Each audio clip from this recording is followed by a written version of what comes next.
මේ අහසට පොළොවෙන් නගින්නේම එක දුමාරයයි.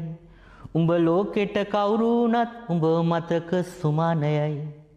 අපි අකාට බයද බං සෝන අපේ විමානයයි.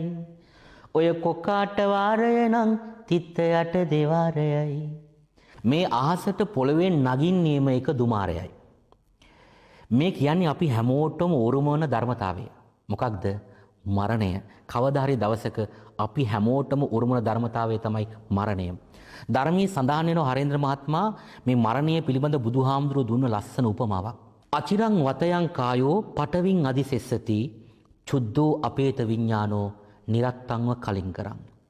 අපි සැන් පවුඩර් දාලා මේකප් කරලා මේ සරස ගන්න ශරීරය ආයුෂ හුස්ම ටික විඥානය කියන මේ පදාර්ථ මේ ශරීරයෙන් නිරුද්ධ වුණාට පස්සේ අපේ මේ ශරීරය දර කඩක් තරම් වටින්නේ නැහැ. ඇත්තටම කිව්වොත් ෆෝමලින් නැත්තම් ඔය ගොඩක් මලගෙවල් වල තියෙන බොඩි වලට sorry.com වඩාගෙන ස්පිරිතාලයෙන් අරගෙන ආපු අපිව දවසක හඬාගෙන ස්පිරිතාලට අරගෙන යනවා. එදාට අපි ආදරෙන් වැළඳගත්ත අපිත් එක්ක දුක සැප බෙදාගත්ත හැමෝම දවසක අපේ මිනිය බදාගෙන වැළපෙන දවසක් එනවා. ඔබ මොන චරිතයක් වුණත් දුමේ පාට වෙනස් වෙන්නේ නැහැ.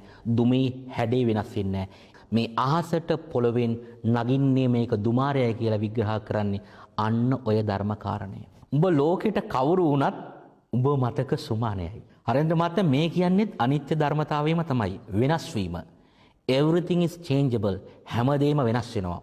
දවස් 7 මලගෙයින් පස්සේ සමහර වෙලාවට අපි බිත්තියක ප්‍රේමයක විතරයි ඉන්නේ.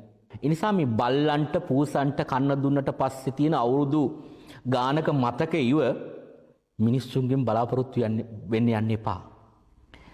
අපි හිස් අතින් ඇවිල්ලා අත් දෙකින් බදාගෙන හිස් අතින් යන සංසාරයක් මේක. ඔබට පොරක් චරිතයක් වෙන්න පුළුවන්. හැබැයි ඔබට වැඩිය ලොකු පොරක් චරිතයක් හම්බ වෙනකම්. ඔබ ලෝකෙට කවුරුණත් ඔබ මතක සුමානයයි කියන්නේ ඔන්න ඔය තේරුම. අපි යකාට බයද බං සෝන අපේ විමානයයි. දැන් අපි ওই පොදු ව්‍යවහාරයේ තියෙනවානේ කතාවක්. යක්කුන්ට බය නම් අපි සෝනේ ගෙවල් හදන්නේ. යක්කුන්ටත් කුක්කු පෙව්වේ කොක්කු පෙන්නලා ආදි වශයෙන් මේ යකත් එක්ක බැඳිච්ච වදන් කීපයක් තියෙනවා. ඉතින් සාමාන්‍යයෙන් අපි යක්කුන්ට බයයිනේ. රාත්‍රියට සෝනට ළඟින් යන්න බයයි තනියෙන්. මලගෙකට ගිහලා තනියෙන් එන්න බයයි. තොවිලියක් තිබ්බොත් තුම්මන් අධ්‍යාප පහු කරන් යන්න බයයි. ඇත්තටම කිව්වොත් গুপ্ত බවක් තියෙන හැම තැනකම අපි තනි වෙන්න බයයි.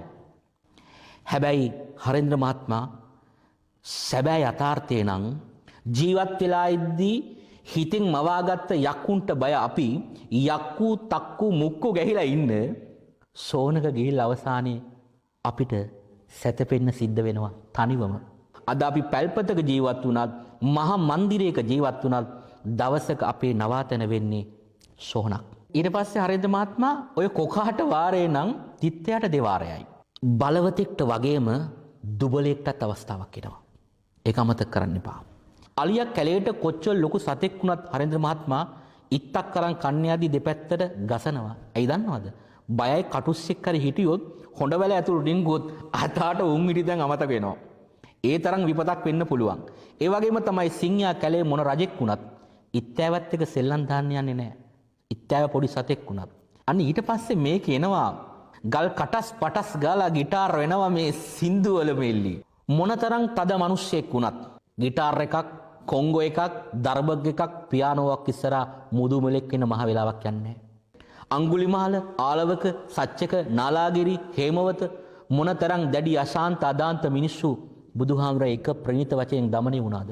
චීන පටස් දාලා වගේ පුටාර් එකේ යති 6-4 කල්ලි. ඒතර අපි ඔක්කොටම මේ සතුට සොම්නස ඕන. චීන පටස් දාලා වගේ සතුට අපි සද්ද දාගෙන තමයි එන්නේ. පුටාර් එකේ යති. පුටාර් එක කියන්නේ මොකද්ද? භවය. පුටාරකට කියනවා අපි සිංහලෙන් බයිසිකලේ කියලා. ෆුට් සයිකලේ. ෆුට් සයිකලේ තමයි පුටාරක වෙන්නේ. ඔය කොල්ලන්ගේ වචන මේ. එතකොට පුටාර් එක හරි ඉක්මනට යන ගමනක් නෙමෙයි. හරි හිමින් යන්නේ බයිසිකලේ. රෝද දෙක කැරකෙන්නේ යන පැත්තට. රෝද දෙකම කැරකෙන්නේ යන දිශාවට. හැබැයි හරේන්ද්‍ර මහත්මයා බයිසිකලයක් හිටවලා තියන්න බෑ. ආධාරකයක් ඕනේ. ඒ ආධාරකය තමයි ධර්මය. එහෙනම් මේ ගමන නවත්ත ගන්න ඕන නම් ධර්මය ඕනේ. 6-4 කල්ලි. 6-4 කියන්නේ මොකද්ද? දිව්‍ය ලෝක 6යි අපාය 4යි.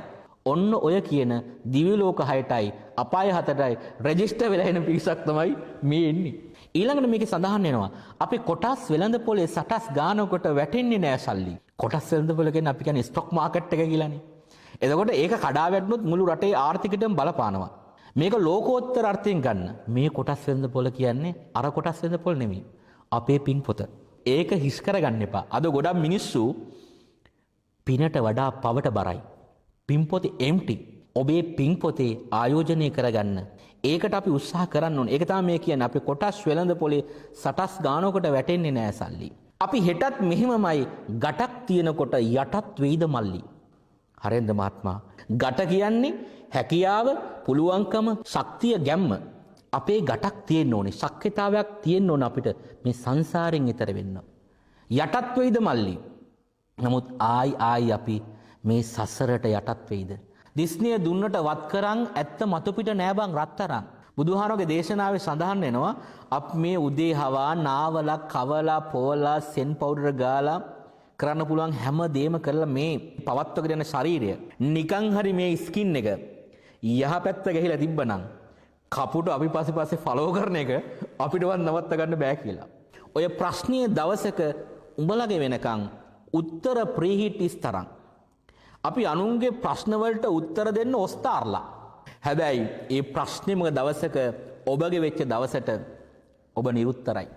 එක්ක ඔබ හොයනවා වහ බෝතලයක්, එක්ක කඹයක්, නැත්නම් කෝච්චියක් කියන ටයිම් එක. අද ඇතම් දේශකයොත් අපි දකින්න මේ වගේ ශ්‍රාවකයන්ට කියනවා වෙස්සන්තරලා වෙන්න. හැබැයි දේශකයෝ අදින්න පුබ්බකලටත් එහා.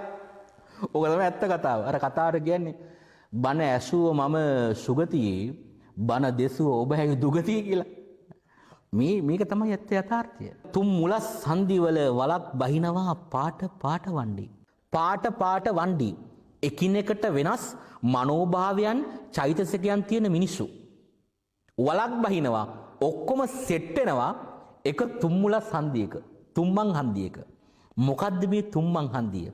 ඒ තමයි රාග, ද්වේෂ, මෝහ. අපි සංසාරේ නිවන් දකින්න තුරුම ඔන්න ඔය තුම්මන් හන්දිය තමයි රස්තිය අදු වෙන්නේ. පුන් කලස් පන්සලට මලක් දන්සලට බිදින්න නැතුව කණ්ඩි. පුන් කලස් පවිත්‍රත්වය. අපි කියන්නේ මේ හිත ක්ලීන් කරගන්න පැත්තට නැඹුරු කරගන්නවා කියලා ලෝකෝත්තර පැත්තට. අන්න ඒ වගේ අය නිරන්තරයෙන්ම තමන්ගේ මේ සසර ගමන කෙටි කරගන්න හිතලා එයාලා ලෝකෝත්තර පැත්තට පිවිසෙනවා. මලක් දන්සලට.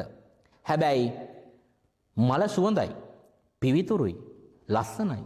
ඉක්මනට පර වෙනවා.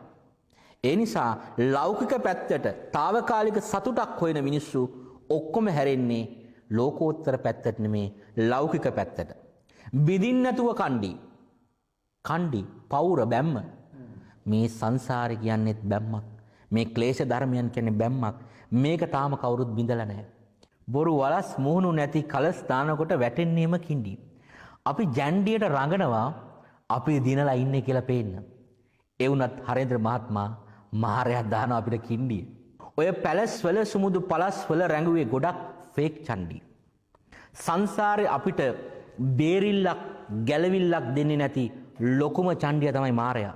හැබැයි අපි කාට හෝ පුළුවන් නම් මේ මාරයා නැමැති චණ්ඩියව පරදවන්න. අපේ භාෂාවෙන් කිව්වොත් ඒ තමයි රියල් චණ්ඩි. එතනින් මෙහා ඉන්න ඔය යකඩ කෑලි අරගෙන දසාත වනන ඔක්කොම ෆේක් චණ්ඩි. ගල් කටස් පටස් ගල ගිටාර වෙනවා මේ සින්දු වලම එල්ලි. චීන පටස් තාලා වගේ පුටාරකේ ඇති 6 අතරේ කල්ලි. අපේ කොටස් වෙලඳ පොලේ සටස් ගානකොට වැටෙන්නේ නෑ සල්ලි. අපි හෙටත් මෙහෙමමයි ගටක් තියනකොට යටත් වෙයිද මල්ලි.